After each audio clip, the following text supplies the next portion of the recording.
صحیح ہے اس شخص کے لیے جس شخص کے پیشاب کے قطرے جاتے ہوں یا بواسیر کی وجہ سے دیگر چیزیں ہوتی ہیں. تو لہذا اس مسئلے کو ذہن میں رکھیں. اس معاملے میں بہت سارے لوگ، میں نے کئی لوگوں کو سنا ہے، کئی لوگوں کو میں نے سنا ہے، اور خاص طور پر بڑی عمر کو تو چھوڑ دیجیے، جوان بچے بھی بولتے ہیں کہ نہیں آپ کی صاحب نہیں کر صاحب نہیں وہ صاحب نہیں مولانا نہیں خطیب صاحب وہ پیشاب کے خطرے جاتے ہیں، وضو طہارت میں نہیں ہوتے، طہارت وضو بھی نہیں ہوتے، طہارت ٹوٹ جاتی ہے ہماری، اس واسطے ہم نماز نہیں پڑھتے ہوتے. یہ بہت بڑے افسوس کی بات ہے، یہ شیطان کی کامیابی کا راستہ ہے، یہ اللہ کو ناراض کرنے والا عمل ہے، یہ بدبختی کی بات ہے، بہت بڑی بری بات ہے کہ ہم اتنی سیکھنے والی چیز کو نہ سیکھ کر جہالت کی وجہ سے اپنی فرض نمازوں کو چھوڑ رہے ہیں اور اس کو بہانہ بنا رہے ہیں. اس مسئلے کو 100% ہر کوئی یاد رکھے کہ اگر ایسی بیماری ہو جائے جس کی وجہ سے پیشاب کے قطرے آتے بھی ہوں تو آپ کے لیے یہ کیا کہنا چاہیے، سہولت ہے، آپ کے لیے یہ ریلیف دی گئی ہے، رخصت دی گئی ہے کہ آپ ہر نماز کے لیے نیا وضو کر کے اس بیماری کی حالت میں نماز پڑھ سکتے ہیں، آپ کی طہارت نہیں جاتی. اب پیشاب بہت زیادہ جا رہا ہے کہ پورا پائپ کچا ہوا، پورا شلوار کچا ہو جائے، تو اس صورت میں ہر نماز کے وقت نیا لباس بھی پہننا پڑے گا. اور ایک بات ذہن میں رکھیں کہ پیشاب نکلنے سے طہارت نہیں ٹوٹتی، وضو ٹوٹ جاتا. اب اگر یہ ہتھیلی سے زیادہ پیشاب نکل گیا، کپڑے کو لگ گیا، تو وہ کپڑا دھونا ضروری ہے، اور اتنی جگہ دھوئے تو بھی کافی ہے، نکالے اتنی جگہ کچھ دھو دیے، 3 مرتبہ پانی لا کے چھوڑ دیے، کپڑا پاک ہو گیا. پورا چینج کرنا بھی ضروری نہیں ہے. اور آپ کے غسل پر رتی برابر بھی فرق نہیں آیا. آپ کے پیشاب کے قطرے نکل گئے تو پہلے غور کریں کہ کتنا نکلا. اگر ہتھیلی سے کم ہے تو پھر آپ کو نہیں بھی دھونا چاہیے. ہتھیلی سے بڑھتے ہیں تو دھونا ضروری ہے، اتنی جگہ کو دھو لیں گے پھر صاف ہو جائے گا. اب آپ اپنی نمازوں کو آگے بڑھاتے چلیں، نہیں غسل کرنا پڑتا تاکہ پورا نہانا پڑتا، ضرورت نہیں ہے. پہلے نماز پڑھو، پہلے اپنی فرض ادا کرو، بعد میں جا کے نہا. یعنی شیطان کی طرف سے یہ بہانہ ہوتا ہے، اس واسطے میں خاص طور پر کھل کر یہ الفاظ کو بول رہا ہوں. تو اس بات کو ذہن میں رکھیں کہ اس ایسے بیمار لوگ ہر نماز کے وقت نیا وضو کر لیں گے، ایسے وضو سے اس وقت کی نماز اور قضا نماز اور سنتیں نفلیں سب پڑھ سکتے ہیں. آخری وہ بے وضو شخص کو نماز پڑھنا یا سجدہ کرنا حرام ہے، اور قرآن شریف کو بلا غلاف چھونا مکروہ ہے، تحریمی ہے. البتہ جزدان میں وہ تو جائز ہے، اور چھوئے بغیر قرآن شریف کا پڑھنا دیکھ کر یا زبانی درست اور جائز ہے. اب یہ وہ ہے کہ جو بے وضو لوگ ہوتے ہیں کہ ان کے لیے کیا کرنا ہے. تو بے وضو حالت میں نماز پڑھنا حرام ہے.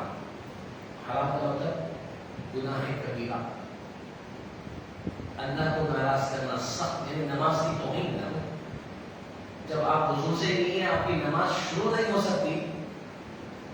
آپ کو دعوت کس میں رخا نہیں آتا کہ اس کے بریانی کو کھا رہے ہیں ماشاءاللہ، تو وہ کھانا حرام ہونا. جو دعوت میزبان ہے وہ دعوت اس لیے کہ آپ کو پہچانتے نہیں، آپ کو معلوم ہے یہ دعوت ہے کہ چلے گی. بعض مطلب لوگ سختی کرتے، دعوت میں نگرانی کرتے تو گھس کے تو نہیں خراب ہوتے، لیکن ویسے نگرانی کرتے تو ایک کو پکڑے اس کی طرف سے، تو دولے والوں کی طرف سے، تو میزبان تو میرے دولے والے ہیں. بچے کا عقیقہ ہے، آگے دولے والے آگے دولن والے، عقیقے کی دعوت میں آگے دولے والے دولن والے دولے.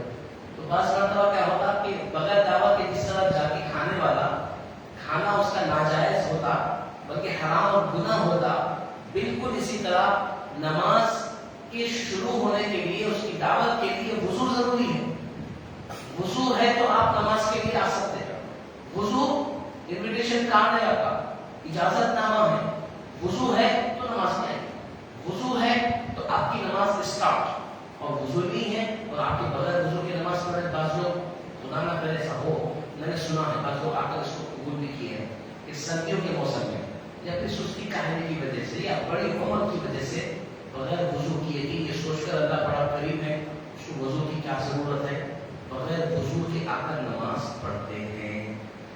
اس طریقے کا عمل کرنا یاد رکھے شریعت میں حرام ہے، گناہ ہے، اللہ کو ناراض کرنا۔ آپ مجبور ہیں، بیمار ہے، پانی استعمال نہیں کر سکتے، وضو نہیں کر سکتے، ایسی زندگی آپ کی چل رہی ہے، ایٹ لیسٹ کم سے کم تیمم تو کر لیں۔ تیمم کا آپشن بھی تو شریعت میں ہے۔ آپ بیماری کی وجہ سے وضو بھی نہ کریں، تیمم بھی نہ کریں اور بغیر وضو کے آ کر مسجد میں نماز پڑھنا شروع کریں تو یہ بالکل درست نہیں ہوگا۔ اب اس کے بعد یہ ہو گیا وضو کا مکمل بیان۔ اب آئے آج غسل کے مسائل۔ غسل میں 3 فرض ہے، 3 چیزیں غسل میں فرض ہے، بڑی اہم چیزیں ہیں جس کو غور سے سننا چاہیے، کیونکہ غسل ایسا عمل ہے کہ جس کے ذریعے سے ہمارے جسم کی پاکی و ناپاکی ڈپینڈ کرتی ہے۔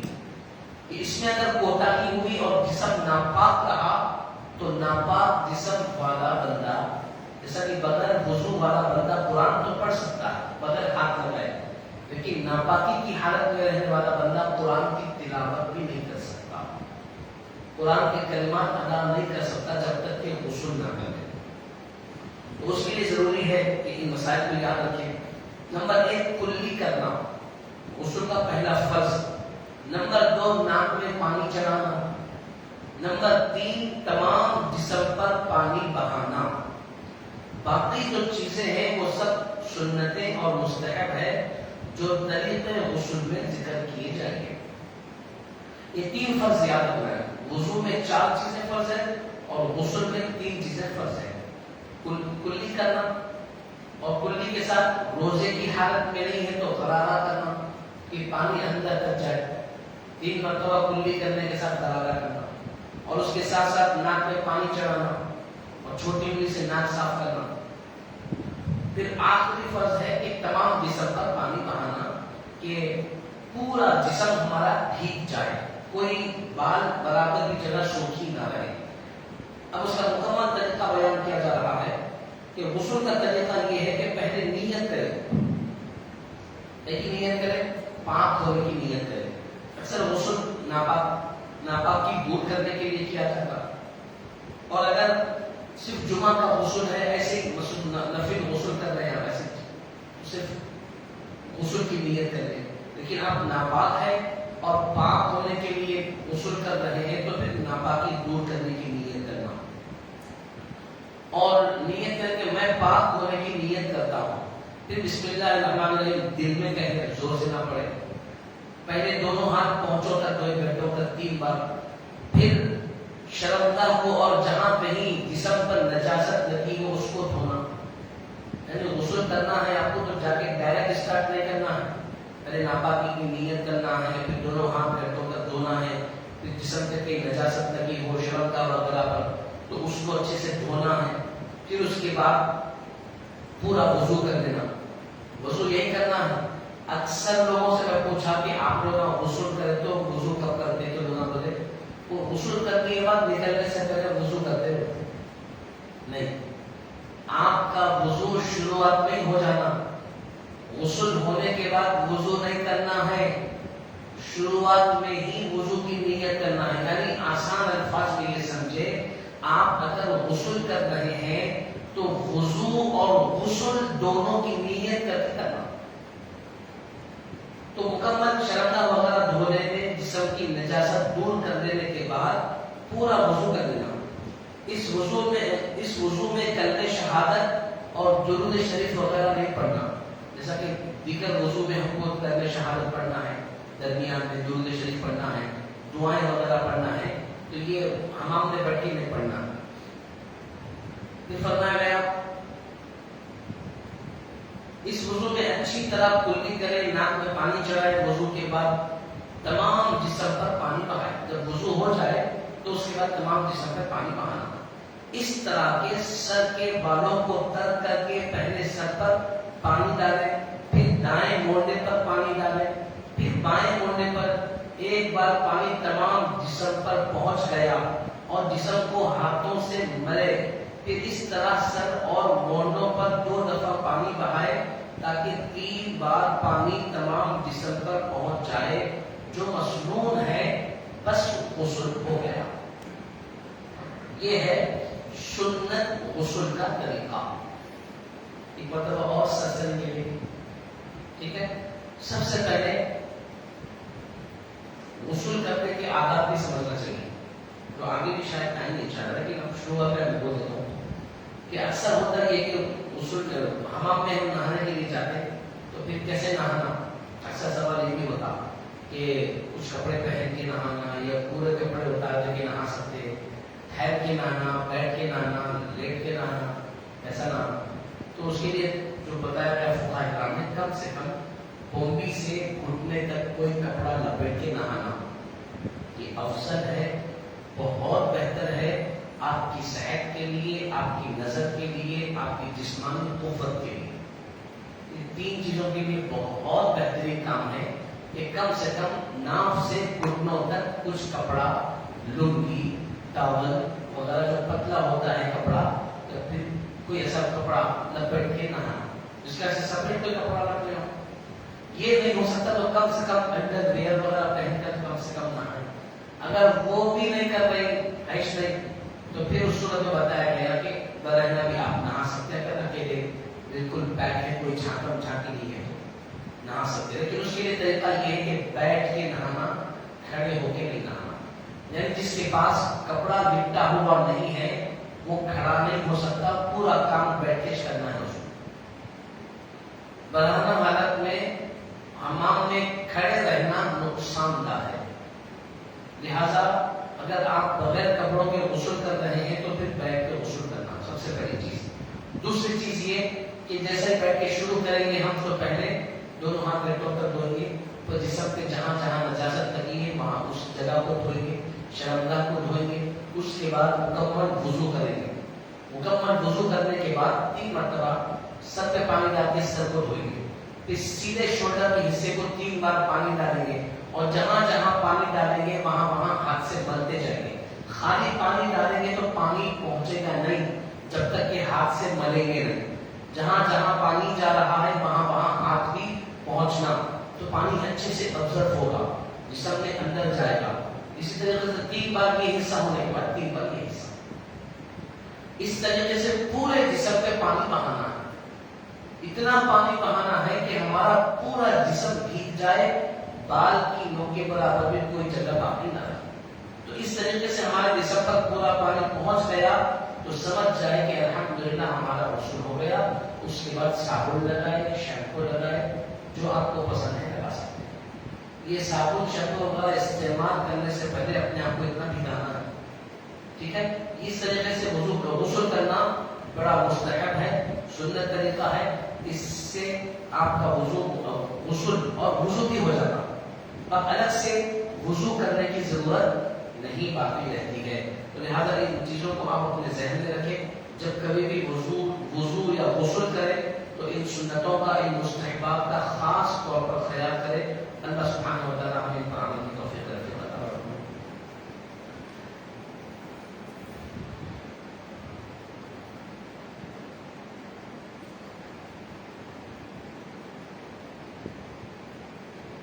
جی, کل ہم دعا پڑھے تھے ناپسندیدہ چیز کو دیکھ کر پڑھنے کی دعا. یعنی کوئی چیز ہمارے لیے پسند ہے اور وہ چیز ہم کو نہیں ملی, اور وہ چیز جو ہم کو پسند نہیں ہے ہم اس سے دوری اختیار کرنا چاہ رہے ہیں, تو اس صورت میں بھی پڑھنے کے لیے الحمدللہ علی کل حال, کہ ہر حال میں اللہ تعالیٰ کی تعریف ہے. اب انسان اگر ہر حال میں اللہ سبحانہ و تعالیٰ کی تعریف کرے گا تو اس سے برکت یہ ہوگی کہ اللہ کے شکر گزار بندوں میں شامل ہو جائے گا. اور اللہ کے شکر گزار بندوں میں شامل ہونا یہ کوئی معمولی بات نہیں, کوئی بڑی بات نہیں. آج کی دعا ہے عیادت کے وقت پڑھنے کی دعا.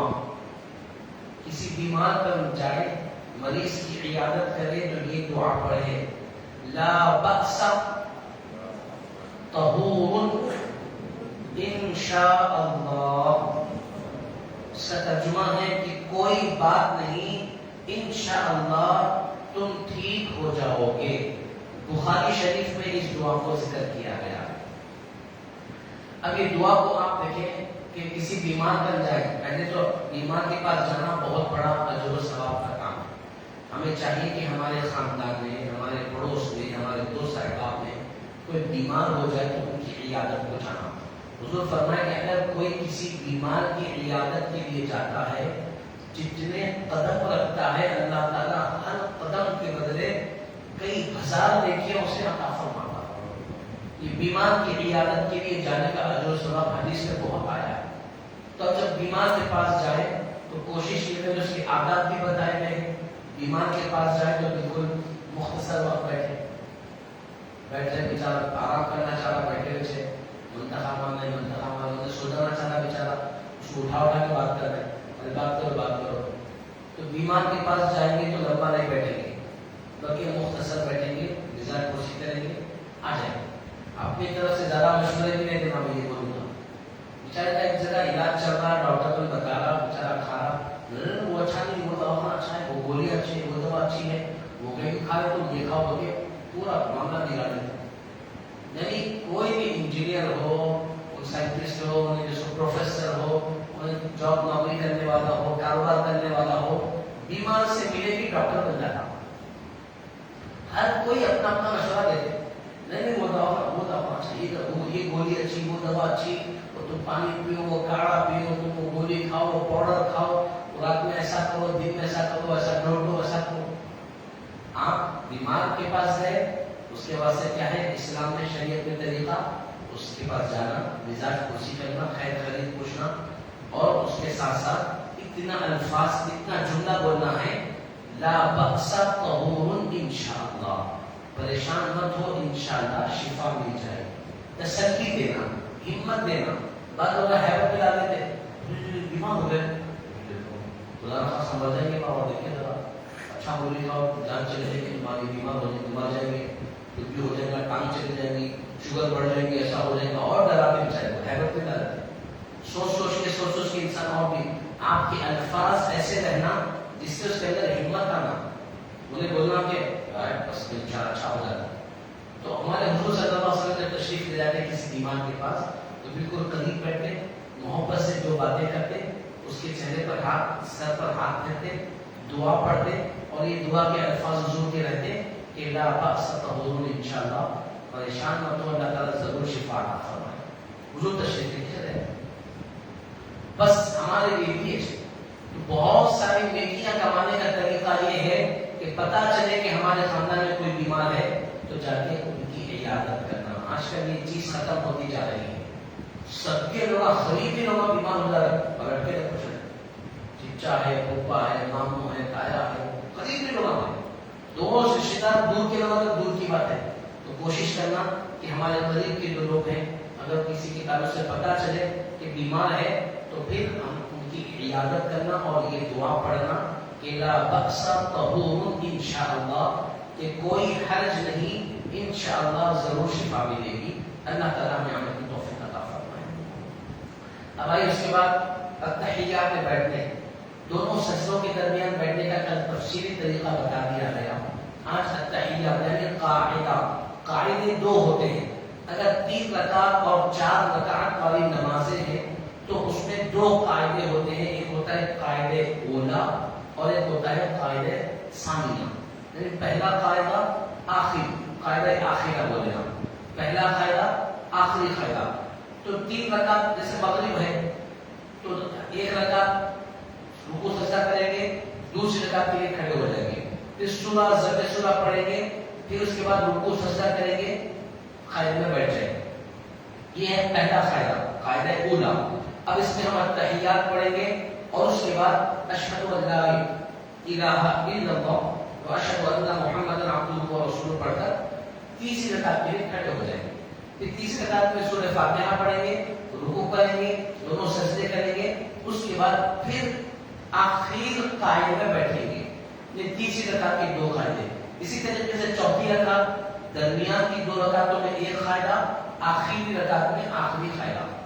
تو قاعدے میں جب بیٹھیں گے تو پہلے قاعدے میں صرف التحیات پڑھیں گے، لیکن قاعدے آخرہ میں درود ابراہیم پڑھیں گے، اللہم صلی علی محمد اور اللہم بارک، اور اس کے بعد دعائے معصورہ پڑھیں گے، اللہم انی ظلمت نفسی ظلما کثیرا ولا یغفر الذنوب الا انت فاغفر لی مغفرۃ من عندک وارحمنی انک انت الغفور الرحیم۔ بڑی بہترین دعا، دعائے معصورہ، اس کا ترجمہ یاد کرو، بہترین دعا، اس کو پڑھنا، اللہم اغفر لی، اگر اس کو ہم پڑھیں گے تو اس میں ہمارے لیے مغفرت کی دعا ہے، اس میں ہمارے لیے رحم و کرم کی دعا ہے۔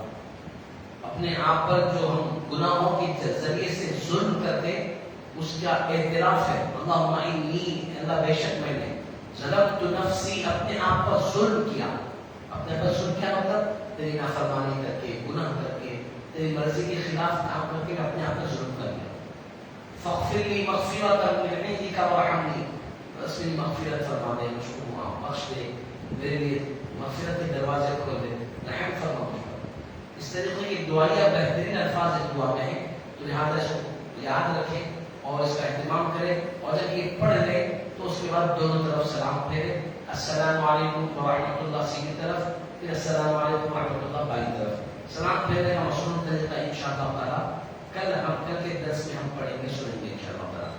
آئیے روزمرہ کی دعا ہے، بسم اللہ الذی لا یضر مع اسمہ شیء فی الارض ولا فی السماء وهو السمیع العلیم، بسم اللہ الذی لا یضر مع اسمہ شیء فی الارض ولا فی السماء وهو السمیع العلیم، بسم اللہ الذی لا یضر مع اسمہ شیء فی الارض ولا فی السماء وهو السمیع العلیم۔ سبحان اللہ وبحمدہ، سبحانک اللہم وبحمدک ونشہد ان لا الہ الا انت نستغفرک ونتوب الیک۔ اللہم صل علی سیدنا محمد وعلى آلہ واصحابہ افضل صلوات